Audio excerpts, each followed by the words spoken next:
Kanalıma abone olun. Butona basın. Türkmenistan haberlerini sunmak için buraya toplanmış bulunmaktayız. Juda Süleyman'ın öldürülmesi. Juda Süleyman neden öldürüldü? Çünkü diktatör dediğimiz, yani başkan dediğimiz, lider dediğimiz insan tarafından öldürüldü. Kurban kulunun yeğeni ne yenilmediği için öldürüldü. Nasıl oldu bu olay? Kurban kulunun yakınlarından birisi, hani yeğeni ve yakın adamlarından birisi yeğenine yenilmesi için Jüdü Süleyman'a para teklif etti. Jüdü Süleyman da bunu kabul etmedi ve Jüdü Süleyman çıktı yenge kurban kulunun yeğenini hakkıyla yendi.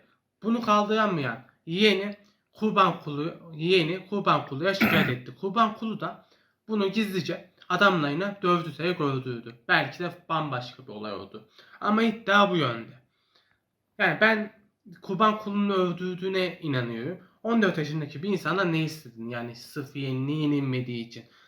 Bu olayın benzeri Suriye'de olmuştu. Mesela Babil Esad at yarışında yenildiği için Babil Esad gitmişti. At yarışında birinci olan insanı öldürmüştü. 2. Kadını öldüren bir insana 29 yıl 2 ay hapis cezası vermiştir. Bu olayı yorumlayalım. Şimdi vahşice bir insan öldürülüyor. Bir tane kadın öldürülüyor. Tabi Türkiye'de olsa iyi halden falan çıkardı. Türkmenistan'ın çıkamıyormuş diye duydum ben. Tabi bu kurban kulunun taraftarı veya akrabası olsaydı veya yakın adamlarından bir insan olsaydı veya yeğeni olsaydı büyük bir olasılıkla serbest kalırdı. Ama işte bir torpili olmadığı zaman hapse giriyor. Yani böyle bir şey oluyor. Torpili olmadığı zaman filan. Ama torpili olsa da kesinlikle hapse girmezdi. Kesinlikle serbest kalırdı. Çin ile Türkmenistan işbirliği. Ham madde, doğalgaz, petrol gibi. Şimdi Çin Halk Cumhuriyeti'nin amacı Tacikistan'ı kendisine bağladı. Daha sonra da Tacikistan'ı tamamen kendisine bağladı. Kırgızistan'ı da kendisine bağladı. Sıra Türkmenistan'ı. Türkmenistan'ı da kendisine bağlamak istiyor. Türkmenistan zaten Rusya'nın arkasından giden bir devlet. Doğu Türkistan meselesinde Türkiye'yi, Kazakistan'ı, Özbekistan'ı, Kırgızistan'ı, Tacikistan'ı sessizleştirdi. Tacikistan bir Türk devlet değildir ama Türk devleti gibi davranır. Sessizleştirdi. Bu devlet değil, sessizleştirdi. Pakistan dahi sessizleştirdi. Şimdi peki Çin Halk Cumhuriyeti burada ne yapmak istiyor? Türkmenistan'a rüşvet vererek susturmaya çalışıyor. Zaten Türkmenistan'ın lideri de bunu zaten kabul eder. Zaten Türkmenistan'ın lideri zaten kendi halkına zulüm yapıyor. Doğu Türkistan'daki halka mı umursucak? Doğu Türkistan'da çok büyük bir zulüm var. Evet. 5. Biden Türkmenistan ilişkileri geliştirme yoluna gitti. Biden'ın açıklamasını gördüyseniz Türkmenistan ile ilişkilerimizi iyileştirmek istiyoruz dedi. Yani şunu demeye çalıştı. Türkmenistan Rusya'nın kontrolünde, biraz da biz pay istiyoruz. Türkmenistan'a biraz da biz kontrolü ele alalım. Biraz da biz hayatı kaynaklarını yiyelim demeye çalıştı. Ya şimdi Türkmenistan'ın başında kurban kulu var, diktatör var. Sen nasıl düzenlemeye çalıştın? Biden şey değil miydi yani? Biz diktatörlüğe karşıyız falan diye gelmedi mi? Şimdi diktatörle aynı masaya oturacak. Hani çok büyük bir yanlış. Nevruz kutlamalarına çok fazla para harcandı Türkmenistan'da. Ama tabii kurban kullanımında değil veya yakınlarında, akrabalarında falan umurunda değil.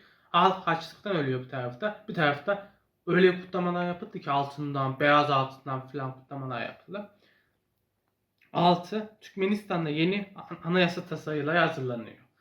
Bu ise galiba yeni anayasa tasarıları şöyle olacak. Yani şöyle olacak büyük olasılıkla. En büyük kurban kuludur.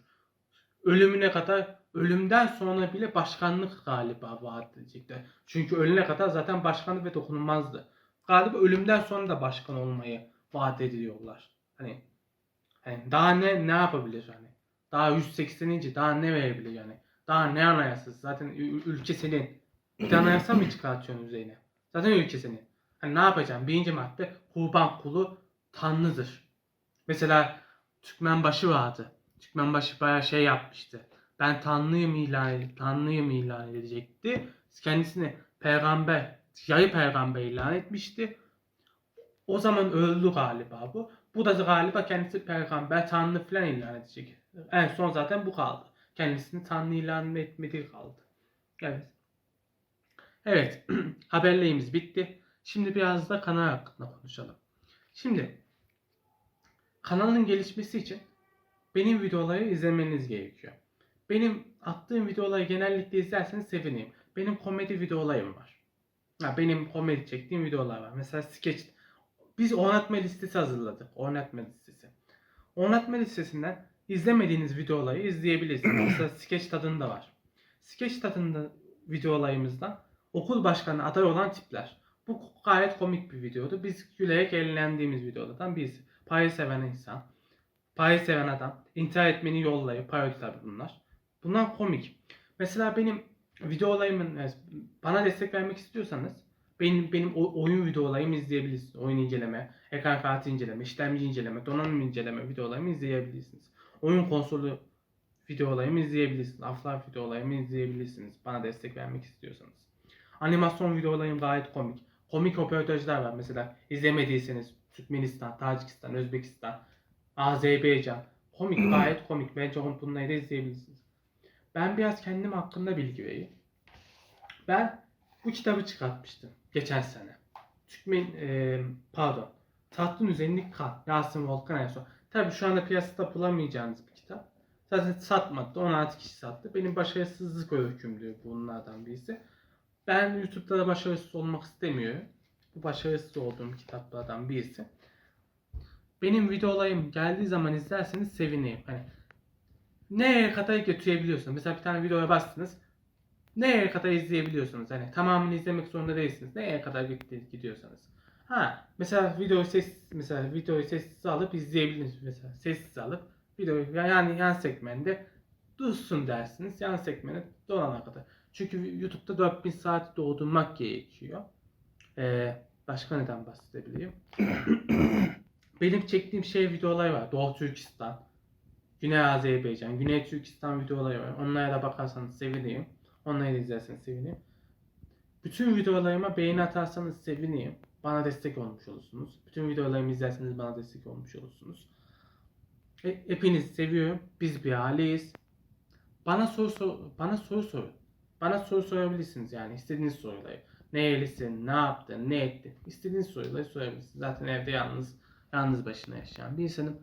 Hepinizi seviyorum. Biz bir aileyiz. Hoşça kalın. Görüşmek üzere. Kanalıma abone olun. Butona basın.